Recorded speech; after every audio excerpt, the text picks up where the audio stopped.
Hello and welcome to another LEGO review. This is set 76052 DC Comics Classic TV Series Batcave. Special thanks for my friend who got this all the way from LegoShop.com for me, all the way from the USA. Pretty big box. I think it's the same size as the Lego Ferris wheel, as well as the train set that I reviewed. Top of the box there shows the different figures and different poses, and of course has the classic pow and crank and sound bubbles up there. The whole box shows the entire Batcave from this set. Because on the side there you have the two heroes drawn in the style, still Lego, but in the style of the original intro of the series. Batman. On the other side of the box you have a picture of them climbing up the wall.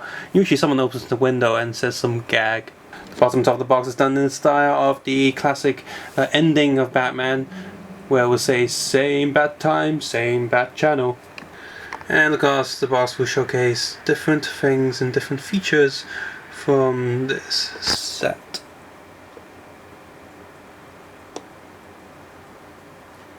Inside is a sticker sheet about roughly A5, half the size of an A4 sheet. It got a pretty thick instruction booklet that does not pander to younger audiences too much, because Lego is pretty sure that whoever bought this would be an older person, a fan of the original show. Of course there is a parts guide on the back pages. You can obviously check that out on brickset.com and see what parts you need to build this. And as far as I'm concerned, there are some unique parts, some actual printed parts in here that they didn't use stickers for, so that's pretty cool. And this book is pretty thick. It's like about 305 pages in total, pretty thick, and it's all in one book. It's not separated and stuff, and there's no adverts for any other of the sets, just the usual Lego.com stuff. So you can check out my other video on all the minifigures, but right here we're going to be focusing on the set itself. First, smallest piece vehicle here. The smallest vehicle we have is because of the Bat bike. In the middle there you have a little bat wing, a spare tire on the back, because Batman sits here, and Robin's going to sit on the sidecar. As always, this is Lego, so it's quite easy to separate the two.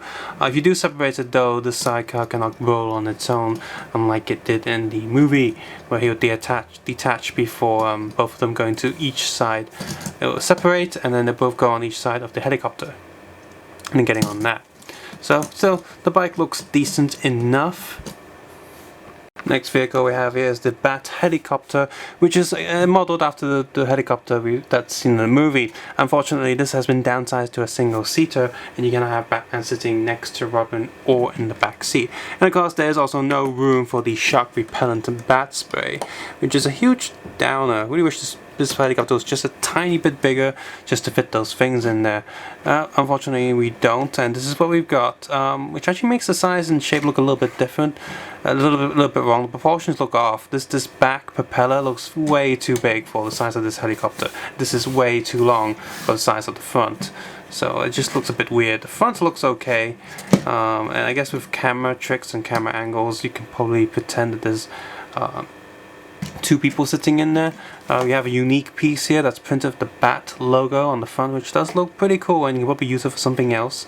Apart from this helicopter, there are two flick shooters, one on each side of the wings, and on the back there they put some little details there. So yeah, overall the helicopter does look okay. It's just disappointing.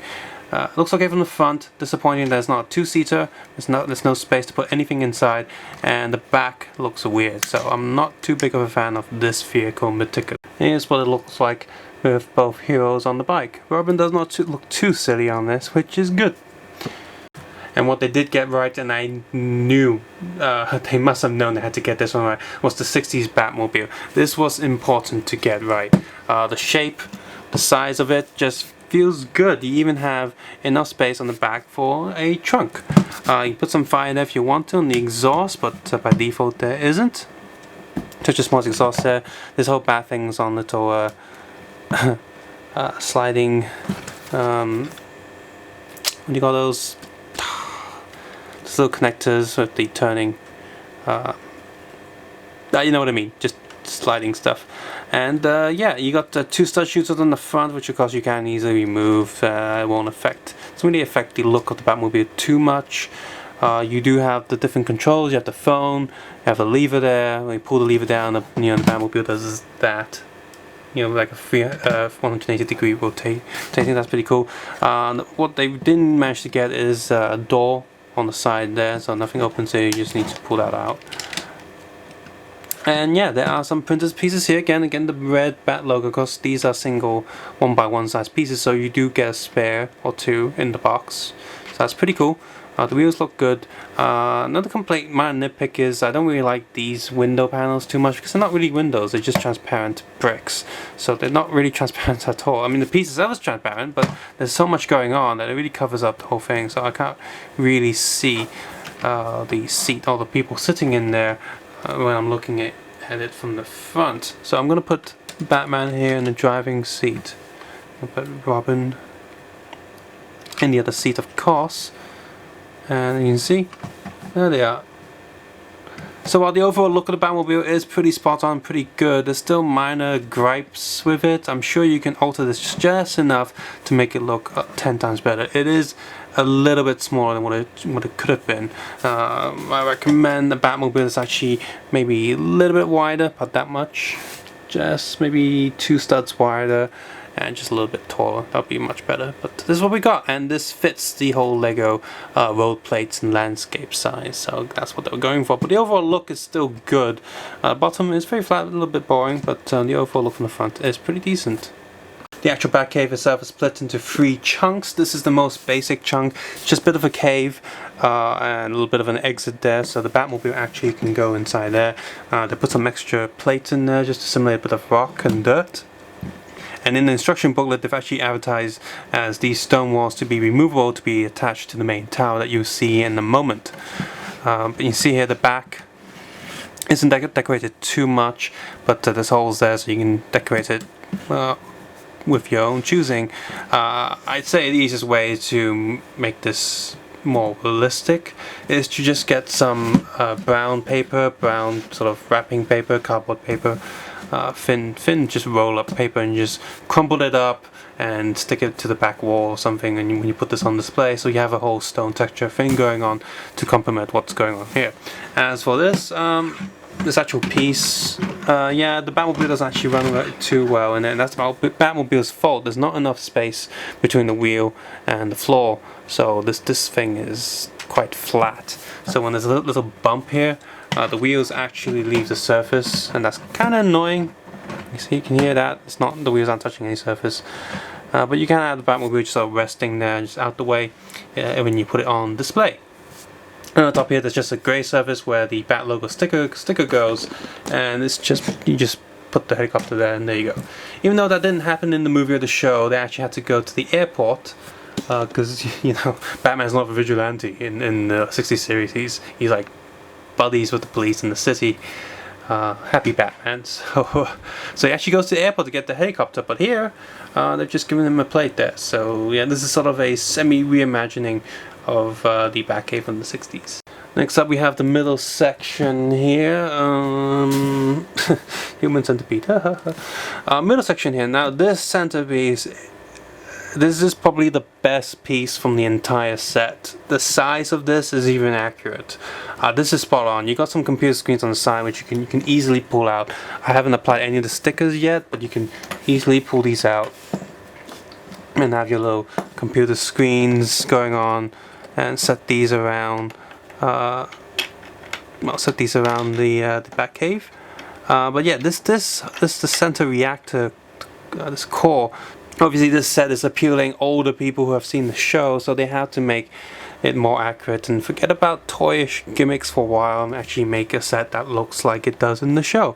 And this does look like this. Actually a pretty big hole in there. Not that they do put some stuff in there, so it doesn't go all the way down. Maybe this hole goes around to about this far, so if you do drop something in there, you can pick it up quite easily. But this whole thing it looks really good. Now it looks good, but these pillars, yeah, they have a tendency of falling off, so do be a little bit careful of these. No matter how, this set really feels like it's a TV set piece, because as soon as you turn it around you can see all the places where there's nothing.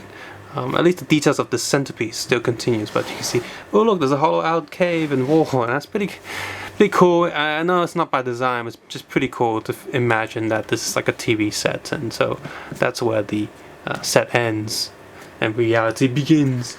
And of course with all these bigger sets you have connectors down there, and holes on each side of every single of these pieces. There's one more piece coming along, but all these pieces have these little connectors going on, and so you can, you know, just connect these sets and make it like make it seem more seamless. So that's pretty cool. And of course, with the main section here, there are still a few pieces to talk about. We have a set of drawers here for the computers and data. A smaller computer screen. I think this might be the one with the printout machine. No, this will be the printout machine. You got some tape decks there, and a drawer there with more tapes inside. And of course, you have a chair for the main computer. Oh, you have that's a lab table. It's quite sturdy, but a little bit annoying to build. And of course, a shelf of random chemicals that they use for their investigations. And finally, we have our main tower here, plus a part of Wayne Manor. Here you can see, and more just connectors for the rest of the base. And you got these two poles where Batman and Robin slide down. In a way, I get it why they made it so long, but they really didn't have to. This could have been half the size and would have just been fine. I get it. They sort of giving us a cave wall here, but this whole section here serves no purpose other than just being there. So they could have cut this chunk out and saved us a bit of money, to be honest. So that bit was kind of pointless. Now, you can see on the side here, it's just the keyholes coming all the way down. And you do have these standing pods, so you can put, like Batman and Dick Grayson there, and they can just Batman and Robin can just drop down from there. Really, that's about it. And these poles aren't even connected to the main room upstairs. You put Bruce and Dick Grayson in the room at the top. That door closes, and you just pull these down, and Batman and Robin comes down. So they're not actually connected even. So on the outside, there is a sort of wall going on, but you can see the scale. I mean, it looks good, on display, but the scale isn't exactly correct because Batman and Robin are climbing up the side. You can see the windows are far bigger than them. Yeah, they are mansion windows and whatnot, but again, I really think this whole section could have just been cut out. There's just no reason for it to exist, just to make this thing big. This whole thing, plus the roof here, makes it look so much bigger than the characters we have here. In fact, I'd say double the scale of what should be there. Oh well, the roof does look okay, but there's a cat up there for some reason. That's following the instructions. The cat's stuck on Wayne Manor. Bad Batman. Bad. Oh, and my TV antenna broke a bit. Just snap that back on. There we go. Each window can open if you need them to, but there's nothing inside. You do build some sort of curtain just for, just cheat your eyes, just to pretend there's something in there, but there isn't. It's just flat wall. Again, kind of pointless. It looks good, pointless. Plus, for the most part, you're going to be looking at this cave from this angle anyway, so the whole Wayne Manor big giant wall thing is, you're not really going to see it a lot. What is good is on the top of this whole pillar, this tower, if you will, is the room where there's the hidden switch under the statue. In the series, they moved the head, but due to Lego size and stuff, whatever, they moved the body. You put a sticker there on the phone and that, and there you go. You got the globe thing going on, you got the desk, and of course, you have these two boxes on each side with trophies, but they're only attached with one stud, so they are kind of loose. The whole room does look really good, and these green walls, they are printed and not stickers, so that's cool. And there's a hidden switch behind this, and you can open this up. After you put the stickers on these, you can say Dick and Bruce, and then you put them in there, close this up. Nothing stopping this door from falling out the way, by the way, this bookcase, but so you just slide that in. And hit the switch, and Batman and Robin, hooray! Even with my complaints of the individual pieces, when they're all put together, this set was pretty fun to build, wasn't too hard at all, and there's lots of very nice little details going on in the entire set. you do have to consider the height, the width, the entire size of this thing. It is pretty big. It's not too hard to transport when you can take the whole thing apart into different chunks, but it's still a pretty big piece. The overall build is pretty solid, and I don't feel like I'm going to be smashing it up a lot. There are a few loose pieces here and there, the different computer screens and tables and of course the vehicles. But this whole thing is pretty solid and shouldn't be too hard to transport if needed be, but you still have to consider the size of it.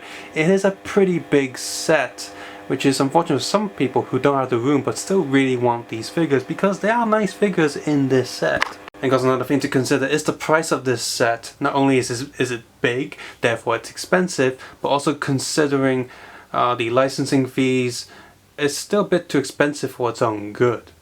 When not thinking about nostalgic attachments to the original TV show, this set honestly comes to an There's not too many fun gimmicks here. The entire piece is quite impressive to display, but that's probably only because it's big. So without the nostalgic feelings attached, I can't really recommend this set. The designers tried to put in everything they remember from the TV show and the movie, and we have a set that's a little bit convoluted. Dropped down to about $200 US. I say go ahead and get it right away. Maybe think twice before getting this. And in a way it's sort of a shame, because there's a lot going for in this set, but there's just a little bit of hiccups that really stop this set from being an instant classic.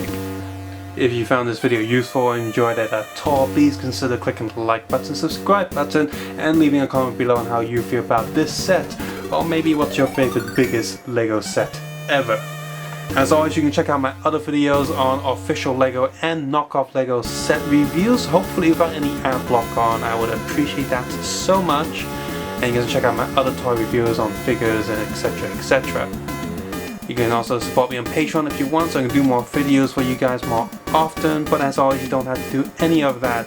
Most importantly, take care, have a nice day. I'll see you guys next time. Same bat time, same bat channel.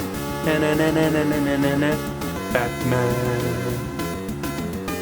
Speaking of prices, seriously, that Blu-ray set's still bloody expensive. I wish the price would drop down just a little bit, because I just can't afford it. It's too expensive. I would like to see high def 60 Batman again. Oof. Stupid WB greed.